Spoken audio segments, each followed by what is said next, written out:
La Mediterranea Serramenti Pallavolo di Aragona in Serie D annuncia che disputerà ufficialmente il campionato nella prossima stagione.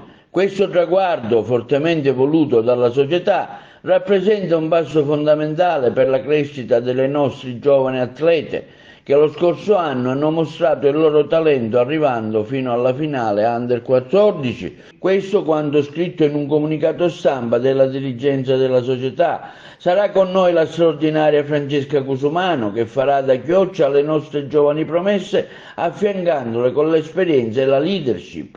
Nei prossimi giorni vi sveleremo i nomi delle ragazze che rinforzeranno la formazione di Aragona, creando un mix perfetto di freschezza e maturità.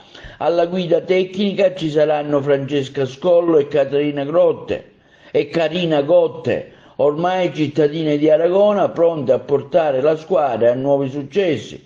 Purtroppo, afferma la nota stampa, dobbiamo segnalare una nota dolente. I lavori per la palestra di Aragona sono fermi da oltre 3 anni, il che ci costringe a giocare al Palasport Pippo Nicosia di Agrigento, una situazione per i dirigenti della squadra che consideriamo inaccettabile e che richiede l'attenzione delle autorità competenti, ma nonostante ciò siamo pronti a lottare e a dare il massimo dentro e fuori del campo. Questo quanto affermato dai dirigenti della Mediterranea Serramenti Pallavolo Aragona che esordirà nel prossimo campionato nella Serie D.